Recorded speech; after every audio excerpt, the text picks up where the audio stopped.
ভাবে দিচ্ছেন, ওয়ামান লাম ইউমিন বিল্লাহি, যে ব্যক্তি আল্লাহ তাআলার উপর ঈমান আনলো না, ওয়া রাসূলিহি, এবং তার রাসূলের উপর ঈমান আনলো না। যদি কোন ব্যক্তি কোটি বছর পরে লা ইলাহা ইল্লাল্লাহ লা ইলাহা ইল্লাল্লাহ মুসলমান হবে না যতক্ষণ পর্যন্ত মুহাম্মাদুর রাসূলুল্লাহ না পড়ে। ওটা স্বীকৃতি আল্লাহ তাআলা দিচ্ছেন। ওয়ামান লাম ইউমিন বিল্লাহি, যে আল্লাহ তাআলার উপর ঈমান আনলো না। আচ্ছা, ওরা বললো নারে তাকবীর, আল্লাহ তাআলার উপর ঈমান আনলো না, নারে রিসালাত কেন ছেড়ে দেয়? তাদের কাছে প্রশ্ন। কারণ আল্লাহ তাআলা বলছেন ওয়ামান লাম ইউমিন বিল্লাহি, এরপরে শেষ করে দেননি, পরে বলছেন ওয়ামান লাম ইউমিন বিল্লাহি ওয়া রাসূলিহি, এবং তার রাসূলের উপর। তাহলে ঈমান আল্লাহ, আচ্ছা বলে যে হ্যাঁ ঈমান আছে, কিন্তু আমরা নারে তাকবীর শুধু বলি কেন? ঈমান আছে তো প্রকাশও করতে হবে, ঠিক আছে না? মুয়াজ্জিন যদি আজানের মধ্যে শুধু আশহাদু আল্লা ইলাহা ইল্লাল্লাহ বলে, আশহাদু আন্না মুহাম্মাদুর রাসূলুল্লাহ না বলে, বলে আমার মনের মধ্যে আছে আশহাদু আন্না মুহাম্মাদুর রাসূলুল্লাহ, তাহলে তো হবে না। কলমাতে যদি এক পাঠ পড়ে লা ইলাহা ইল্লাল্লাহ, বাস মুহাম্মাদুর রাসূলুল্লাহ পড়লো না, আল্লাহ তাআলা এর বিধান হচ্ছে, আল্লাহ তাআলা রাসূলের বিধান হচ্ছে সে মুমিন হতে পারে না। আমার রুবুবিয়তের স্বীকার উক্তির পরপরই আমার রাসূলের, আমার হাবিবের রিসালাতকে স্বীকার করতে হবে।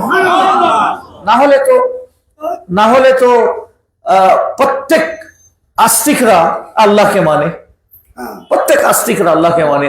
হিন্দুরা ঈশ্বর বলে, খ্রিস্টানরা গড বলে, হ্যাঁ, কেউ খোদা বলে, ফার্সিতে খোদা বলে, কিন্তু আল্লাহ সুবহানাহু ওয়া তাআলা ইরশাদ করলেন এখানে ওয়ামান লাম ইউমিন বিল্লাহি ওয়া রাসূলিহি, যে আল্লাহ এবং তার রাসূলের উপর ঈমান আনলো না। তো তুমি ইসলামী জলসাতে নারে তাকবীর বলবে আর নারে রিসালাতকে হযফ করে দিবে, ডিলিট করে দিবে, মাইনাস করে দিবে। আল্লাহ তাআলা এই ঈমানকে স্বীকৃতি দেন নাই। তোমার ঈমানে, তুমি যখন আমার উপর ঈমান এনেছো, তাহলে প্রকাশ্যে আমার রাসূলের উপর ঈমান আনতে হবে। তুমি আমার উপর ঈমান আনলে কিন্তু আমার রাসূলের উপর ঈমান আনলে না, তোমার মধ্যে আবু লাহাবের মধ্যে কোনো পার্থক্য নাই, তোমার মধ্যে আবু লাহাবের মধ্যে কোনো পার্থক্য নাই। কারণ প্রত্যেক যুগে আল্লাহ তাআলার তাওহীদের সাথে সাথে ওই যুগের নবীর রিসালাতের স্বীকৃতি দিতে হবে, ইতিরাফ করতে হবে, অ্যাকসেপ্ট করতে হবে। হযরতে সাইয়্যিদুনা আদম আলাইহিস সালামের কালমা লা ইলাহা ইল্লাল্লাহ আদম সফিউল্লাহ। কেউ যদি বলে লা ইলাহা ইল্লাল্লাহ বললাম, আদম সফিউল্লাহ আমার মনের মধ্যে আসে, আমি ওনাকে নবী মানি কি না মানি এটা আমার মনের মধ্যে আসে, তাকে মুমিন বলা যাবে না। কেউ বলে লা ইলাহা ইল্লাল্লাহ ইব্রাহিম খলিলুল্লাহ, বলে লা ইলাহা ইল্লাল্লাহ মানে ইব্রাহিম খলিলুল্লাহ, জোরে বলবো না। তো ইসলামের দৃষ্টিতে সে মুমিন হবে না যতক্ষণ পর্যন্ত লা ইলাহা ইল্লাল্লাহ জোরে বললো, ওকে ইব্রাহিম খলিলুল্লাহ জোরে স্বীকার করতে হবে। লা ইলাহা ইল্লাল্লাহ যখন সে জোরে বলছে, এভাবে মুসা কালিমুল্লাহ স্বীকার করতে হবে, ঈসা রূহুল্লাহ স্বীকার করতে হবে, যদি ওই যুগে থাকে। আর এই যুগে যদি থাকে লা ইলাহা ইল্লাল্লাহ বলার সাথে সাথে মুহাম্মাদুর রাসূলুল্লাহ এটাকে স্বীকার করতে হবে।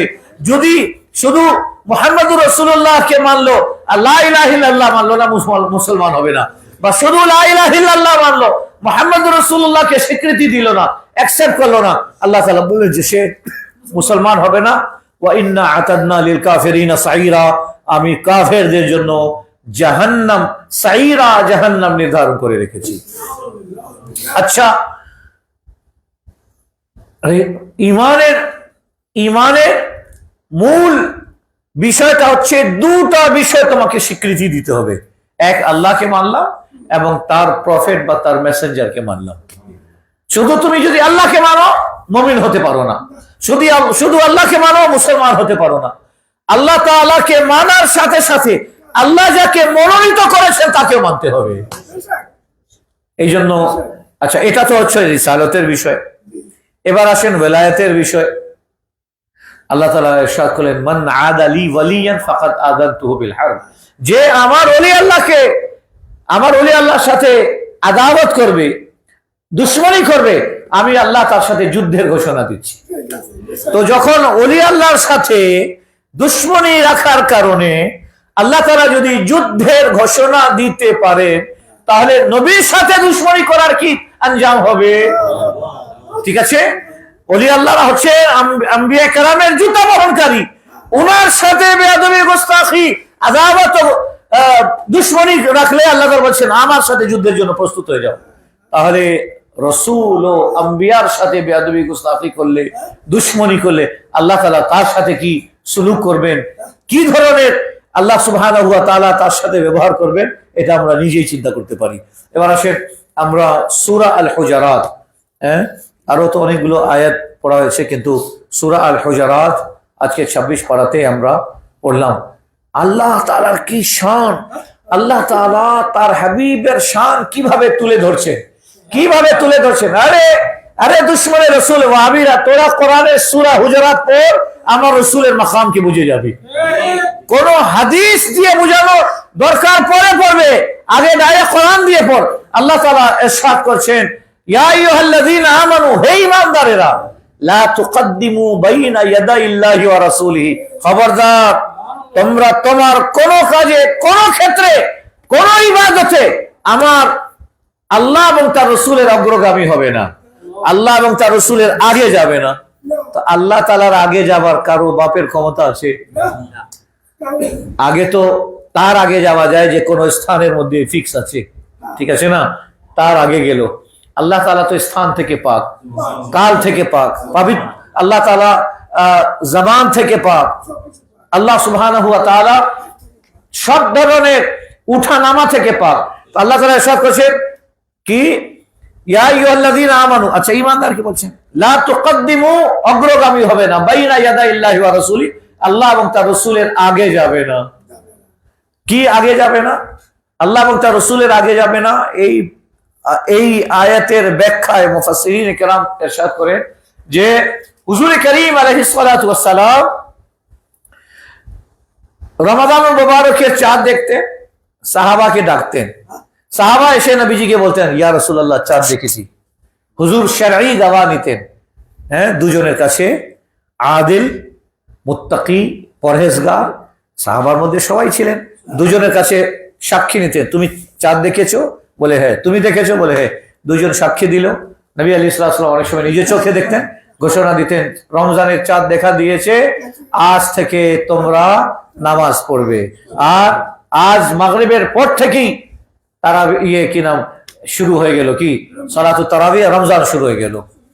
একবার সাহাবা চাঁদ দেখলেন, দেখার পরে নবী করিম আলাইহিস সালাতু ওয়াস সালামের দরবারে আসেননি, হুজুরের মুখে শুনেননি যে রমজান শুরু হলো কি হলো না। ওনারা চাঁদ দেখলেন, নিজে নিজের ঘরে গিয়ে কি করলেন, রমজান মেনে নিলেন এবং সেহরি খেয়ে নিলেন। আল্লাহ তাআলা জিবরিল আমিনকে পাঠালেন, এ জিবরিল যাও বলে দাও আমার রাসূল ঘোষণা দিলেন না রমজানের চাঁদ আমি বের করেছি, কিন্তু ঘোষণা আমার রাসূল দেবেন। আল্লাহু আকবার। চাঁদ আমি বের করেছি, কিন্তু ফরজিয়তের ঘোষণা, রোজার ঘোষণা, সেহরি ইফতারের ঘোষণা, তারাবিহের ঘোষণা আমার রাসূল দিবেন। আল্লাহু আকবার। নবী করিম আলাইহিস সালাতু ওয়াস সালাম ঘোষণা দেননি, সাহাবা ভালো কাজ করেছেন, রোজা রেখেছেন, খারাপ করেনি, কিন্তু আল্লাহ তাআলা এটা বরদাস্ত করলেন না। জিবরিল আমিনকে পাঠালেন, যাও জিবরিল বলে দাও, ইয়া আইয়ুহাল্লাযীনা আমানু, হে ঈমানদারেরা, লা তুকদ্দিমু বাইনা ইয়াদাইল্লাহি ওয়া রাসূলিহি, খবরদার আমার কোন তোমাদের কোন কাজে, কোন কর্মে আমার রাসূলের অগ্রগামী হবে না। আচ্ছা, মজার বিষয় হচ্ছে যে বাদশার দরবারের আদব সেনা ওই প্রধানমন্ত্রী শিখায়, যেভাবে করবে ওভাবে করবে, যা পারা বলবে উল্টা ভাবে আসবে, কিন্তু রাসূলের দরবারে হাজিরির ব্যাপারে আল্লাহ তালিম দিচ্ছেন। আমার রাসূলের দরবারে, আমরা মদিনা শরীফ এখন গেলাম, ওখানে লেখা আছে, ইয়া আইয়ুহাল্লাযীনা আমানু লা তারফাউ আসওয়াতাকুম ফাওকা সাওতিন নবী, এই ঈমানদারেরা কোথায় আসছে এটা দেখো, আমার রাসূলের দরবারে উঁচু আওয়াজে কথা বলবে না, আমার রাসূলের দরবারে উচ্চ স্বরে কথা বলবে না। একজন গোলামের ক্ষেত্রে মানায় না, একজন উম্মতের ক্ষেত্রে মানায় না, তার মুরিদের দরবারে উঁচু আওয়াজে কথা বলবে, এটা কখনো মানায় না। লা তারফাউ আসওয়াতাকুম, তোমরা তোমাদের কণ্ঠস্বরকে উঁচু করবে না, ফাওকা সাওতিন নবী, আমার হাবিবের কণ্ঠস্বরের অপেক্ষায়। ওয়ালা তাজহারু লাহু বিল কওল কাজাহরি বা'দিকুম লিবা'দ, যেভাবে নিজেদের মধ্যে কথা বলো, নিজের শ্বশুরের সাথে, ওস্তাদের সাথে, পীরের সাথে, নিজের বাবার সাথে, চাচার সাথে, দাদার সাথে, খবরদার আমার রাসূলের সাথে এভাবে কথা বলবে না। যদি বলো আন তাহবাতা আমালুকুম, তোমার জিন্দেগীর तमाम আমল বরবাদ হয়ে যাবে। ওয়া আনতুম লা তাশউরুন, টেরও পাবে না, টেরও পাবে না, তোমরা এটা টেরও পাবে না। আমি আল্লাহ তোমার জিন্দেগীর तमाम হজ, যাকাত, তাসবিহ, তাহলিল, দাড়ি, টুপি, তাহাজ্জুদ, ইশরাক, আচাশ, আওয়াবিল সব বরবাদ করে দিব, একটাই কারণ, যদি আমার রাসূলের দরবারে উঁচু স্বরে কথা বলো। আর আমরা কিয়াম করলে এদের নানি মরে, কি বলে নবী মরে, আরে নবী মরে শেষ কিসের জন্য কিয়াম? আরে নাউযুবিল্লাহ, নবীকে জিজ্ঞাসা করি, ইয়া রাসূলুল্লাহ আপনি কি মুর্দা না জিন্দা? বলবেন ইন্নাল্লাহ হারামা আলাল আরদ, আরে জমিনের উপর আল্লাহ তাআলা হারাম করে দিয়েছে আন তাকুলা সাদাল আম্বিয়া, জমিন কোনদিন নবীদের শরীর খেতে পারবে না। আম্বিয়াউল্লাহি আহইয়াউ ফি কুবুরিহিম ইউসাল্লুন, নবীগণ তাদের কবরে জিন্দা আছেন, নামাজরত আছেন। কে মরছে? ভণ্ড নবী মুসাইলামাতুল কাজ্জাব মারা গেছে, ভণ্ড নবী কাদিয়ানি মারা গেছে, মির্জা গোলাম আহমদ কাদিয়ানি মারা গেছে। সত্যি নবী, সত্যিকার যিনি নবী আছেন, উনি তো কিয়ামত পর্যন্ত ওনার কলমা জারি আছে, লা ইলাহা ইল্লাল্লাহ মুহাম্মাদুর রাসূলুল্লাহ, এটাই প্রমাণ করতেছে যে উনি হায়াতুন নবী।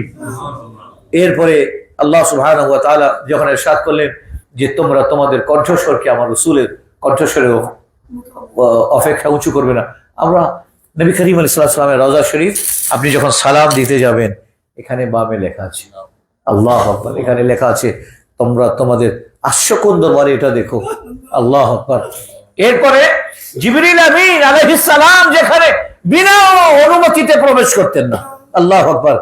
এরপরে আল্লাহ সুবহানাহু ওয়া তাআলা ইরশাদ করলেন যে বিসমিল্লাহির রহমানির রহিম, ইরশাদ কি করলেন, ইন্নাল্লাযীনা ইয়াগুদ্দুনা আসওয়াতাহুম ইনদা রাসূলিল্লাহ, যারা নিজের কণ্ঠস্বরকে নিচু করে নবীজির দরবারে, উলাইকাল্লাযীনা ইমতাহানাল্লাহু কুলুবাহুম, ইনারা তো তারাই যাদের অন্তরের তাকওয়ার আল্লাহ তাআলা পরীক্ষা নিলেন, লাহুম মাগফিরাতুন ওয়া আজরুন আযীম, তাদের জন্য মাগফিরাত রয়েছে এবং বিরাট বড় প্রতিদান আল্লাহ তাআলার কাছে রয়েছে।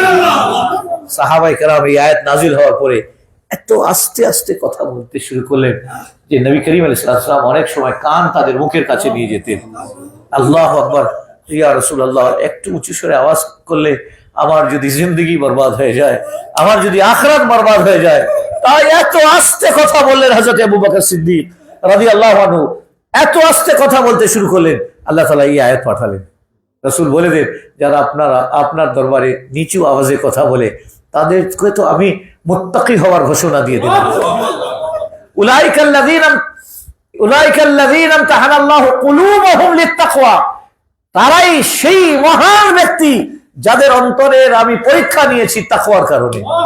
লাহুম মাগফিরাতুন, যাও আমার রাসূলের দরবারে আছে, আস্তে কথা বলো, লাহুম মাগফিরাতুন, যাও তোমাদের জন্য মাগফিরাত রয়েছে, ওয়া আজরুন আযীম, অনেক বড় আজর রয়েছে। আল্লাহু আকবার, আস্তে কথা বললে, আস্তে কথা বললে রসুলের দরবারে তার মাগফিরাত রয়েছে। আর যে বলতেছে রসুল মরে মাটিতে মিশে গেছে, তাদের জন্য তো জাহান্নাম অপেক্ষা করতেছে, তাদের জন্য জাহান্নাম অপেক্ষা করতেছে। আল্লাহ তাআলার দরবারে লক্ষ কোটি শুকরিয়া আদায় করি, আল্লাহ আমাদেরকে রসুল প্রেমিকদের জামাতে নিয়েছেন। দেখেন দুনিয়াতেই দেখেন, তারা মন্দিরে পাহারা দিচ্ছে, মাজার ভাঙতেছে, তোদের দ্বারা আল্লাহ তাআলা এটাই নেবে, শিরক ও কুফরে তোরা পাহারা দিবি, ওলি আল্লাহদের মাজার ভাঙবি, কারণ তোদের কপালে আল্লাহ তাআলা জাহান্নাম লিখেছেন, জাহান্নাম লিখেছেন। আল্লাহ সুবহানাহু ওয়া তাআলা যখন এই আয়াত নাযিল করলেন, এরপরের আয়াতটা হচ্ছে কিছু সংখ্যক সাহাবা, নবীজি আরাম করতেছিলেন কাইলুলা দুপুরে, কিছু সংখ্যক সাহাবা গিয়ে দরজায় টকটক করলেন, আওয়াজ দিলেন নবীজি আছেন নাকি? আল্লাহ তাআলা এটা বরদাস্ত করলেন, আবার জিবরিল আমিন আলাইহিস সালামকে পাঠালেন, ইরশাদ করলেন ইন্নাল্লাযীনা ইউনাদুনাকা মিন ওয়ারাইল হুজুরাত, এ রাসূল যারা আপনাকে হুজরার বাইরে থেকে, আপনার রুমের বাইরে থেকে আওয়াজ দিচ্ছে, শুনে নিন। আল্লাহ তাআলা বলেন আকসারুহুম লা ইয়াকিলুন, তাদের অধিকাংশ আক্কেল দেইনি আমি, আক্কেল হলে দাঁড়ায় থাকতো।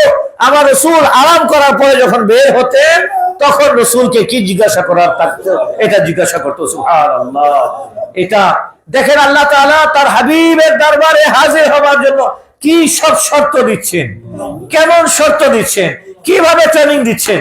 সুতরাং আলহামদুলিল্লাহ, লক্ষ কোটি শুকরিয়া, আমরা নবীজির জুতা পাইনি, নবীজির জুতা নালেন পাকের যদি নকশাও পাই না, ওটাকেও আমরা পাগড়ির ভিতরে রাখি, এটাকেই সুন্নি বলে। নবী করিম আলাইহিস সালাতু ওয়াস সালামের তাজিম, ইশক ও মুহাব্বত অন্তরে রোগে রোগে নসে নসে থাকা, এটা সাহাবায়ে কেরামের তরিকা ছিল। এই তরিকাটাই প্রকৃত আহলে সুন্নাত ওয়াল জামাতের হয়েছে আলহামদুলিল্লাহ। আল্লাহ সুবহানাহু ওয়া তাআলা এরপরে আল্লাহ তাআলা ইরশাদ করলেন যে ওয়ালাউ সাবারু ওয়ালাউ আন্নাহুম সাবারু হাত্তা তাখরুজা ইলাইহিম, যদি তারা অপেক্ষা করত, হাত বাঁধে যদি অপেক্ষা করত, আমার রাসূল আসতেছে, ঘন্টা হোক, 2 ঘন্টা হোক, 3 ঘন্টা হোক, অপেক্ষা করত, এরপরে রাসূল যদি আসতেন, তাহলে এটা তাদের জন্য কল্যাণ রয়েছে এটাতে। সুবহানাল্লাহ, আলহামদুলিল্লাহ, লক্ষ কোটি শুকরিয়া আল্লাহ তাআলার দরবারে। এই আয়াতটা যদি সত্যিকার বুঝে যায় না, এই গোস্তাখে রাসূল যারা আছে, এটাই যদি তর্জমাটাই যদি পড়ে নেয় আর অন্তর দিয়ে যদি মেনে নেয়, ওদিন থেকে সুন্নি হয়ে যাবে। যে রাসূলুল্লাহ সাল্লাল্লাহু আলাইহি ওয়াসাল্লামের দরবারে উঁচু আওয়াজে কথা বললে, কোন ধরনের কথা, কি বললেন? একজন সাহাবী কানে কম শুনেন, নবী করিম আলাইহিস সালাম কিছু বলতেছিলেন, তো উনি বললেন, জি কি বললেন, কি বললেন ইয়া রাসূলুল্লাহ? হুজুর করিম আলাইহিস সালাম এই যে কি বললেন, ওনার আওয়াজটা একটু উঁচু হয়ে গেল। আল্লাহ তাআলা জিবরিল আমিনকে পাঠিয়ে দিলেন, যাও বলে দাও আমার রাসূলের ঠোসা আমি বানাইছি, কিন্তু বেয়াদবি করার আমার হাবিবের দরবারে আমি অনুমতি দেব না। সুবহানাল্লাহ, আমি তোমাকে ঠোসা বানিয়েছি, কিন্তু আমার রাসূলের দরবারে যে কথা বলবে, তোমার কথা বলার ভঙ্গি থাকতে হবে যে আমি উম্মত হিসাবে আমার মুনিবের সামনে কথা বলতেছি। সুবহানাল্লাহ, আল্লাহু আকবার। আল্লাহ সুবহানাহু ওয়া তাআলা আকা করিম আলাইহিস সালাতু ওয়াস, আজকে সোমবারের রাত্রি, আল্লাহ সুবহানাহু ওয়া তাআলা প্রিয় নবী আলাইহিস সালাতু ওয়াস সালামের ইশক ও মুহাব্বত আমাদের অন্তরে দান করেন এবং মনে প্রাণে রাসূল করিম আলাইহিস সালাতু ওয়াস সালামকে ভালোবাসার তৌফিক দান। আমরা কয়েকদিন পরশুদিন তো আসলাম না, 20 তারিখে আসলাম। আল্লাহু আকবার। মদিনা শরীফে 19 তারিখে ঢাকায় নামছি, 20 তারিখে এখানে পৌঁছি, তাই না? 19 মার্চে আমরা, হ্যাঁ 20 তারিখে এখানে আসি বাসাতে, 19 মার্চে আমরা ঢাকাতে নামছি আর 20 তারিখে এখানে আসি। তো হুজুর করিম সাল্লাল্লাহু তাআলা আলাইহি ওয়াসাল্লামের মানে মদিনা শরীফের পাহাড় পর্বত, আকাশ বাতাস, রাস্তাঘাট, মসজিদে নবী শরীফের পিলার, মসজিদে নবী শরীফের ওয়াল, মানে আপনি উপরে তাকাবেন, যেদিকে তাকাবেন মনে হচ্ছে যে নূর ফেটে বের হয়ে যাবে। আল্লাহু আকবার। আল্লাহ তাআলা সবাইকে জিন্দেগিতে একবার হলেও মদিনা শরীফের হাজিরি যেন নসিব করেন।